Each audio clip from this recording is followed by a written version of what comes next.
Mrs. Porter, and I'm a kindergarten teacher at Wilcox Elementary, and I'm so excited to read this story to you. I've been listening to the other stories and seeing all the great books other teachers have been picking, and so I picked a book that I don't know if many of you know, and it's called If I Had a Gryphon. And this is a fantastical story about magical creatures. The author is Vicki Van Sickle, and it was illustrated by Cale Atkinson. And this is one of the very much things I love about this book is its amazing illustrations. So let's dig in. If I Had a Gryphon. Here's the title page. If I Had a Gryphon.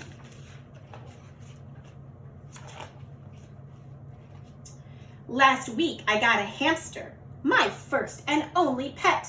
He mostly eats and sleeps and hides and gets his shavings wet. Uh-oh, what is he doing if he's getting his shavings wet? Oh.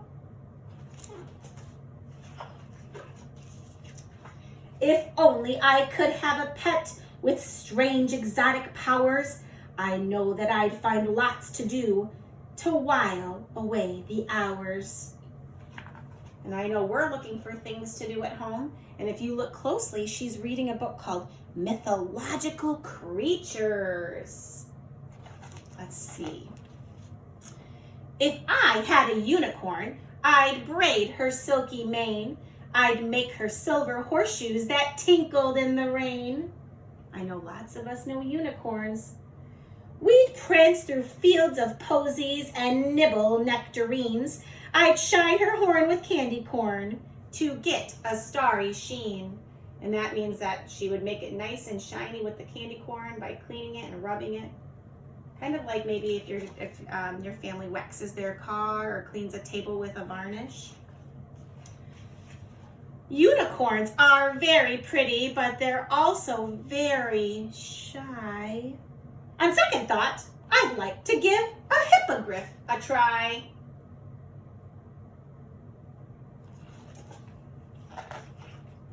Let's see this hippogriff.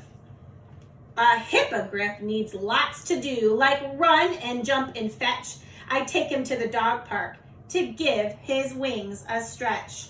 So he's part bird, part horse there, isn't it? A hippogriff. Let's see how this goes, though. Uh-oh. Though a hippogriff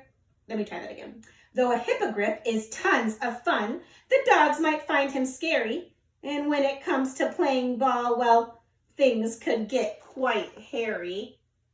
I think the dogs are a little scared of the hippogriff. Perhaps I'll get a Sasquatch with burly, curly fur, but then I'd spend 3 hours a day attacking snarls and burrs. And that means they'd have to keep him brushed and attacking the snarls, brush him out. And burrs are things that kind of stick to your clothes if you're going through a field in the springtime, and they would get all in the Sasquatch's hair. If I had a griffin, I'd love each flashing feather, but she needs flying every day, regardless of the weather. Pretty cold up there.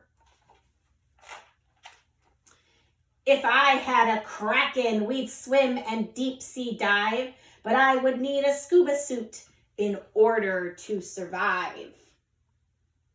Couldn't be that damn deep without a scuba suit.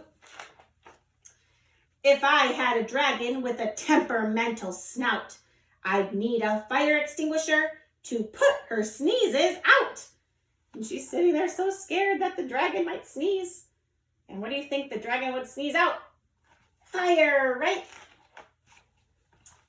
Kieran need a field of grass.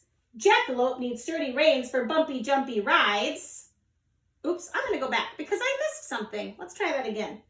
Kieran needs a field of grass at least an ocean wide. Jackalope needs sturdy reins for bumpy, jumpy rides. This book has a lot of rhyme to it, doesn't it? That's how I noticed I'd missed something. See, even teachers make mistakes. Phoenix needs a chimney nest that's smoke and fireproof.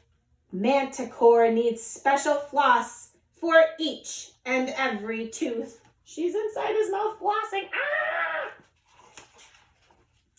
Harpies are too screechy. Chupacabras like to bite. Fairies play too many tricks, and kelpies hate the light. Basilisk is slippery. Chimera likes to scratch. Mermaids brush their hair all day, and sprites are hard to catch. Perhaps a hamster is not so bad. In fact, he's rather sweet. I love his furry belly and his teeny tiny feet. He may not be a griffin or a creature from the sea, but I am his and he is mine, and that's enough for me. It was fun to imagine all those creatures though, wasn't it? Oh no, there's one more page.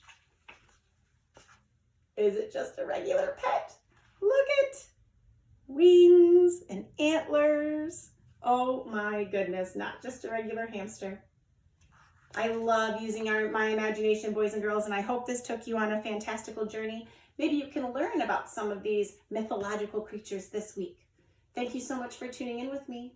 I enjoyed reading to you. Have a good night. Bye-bye.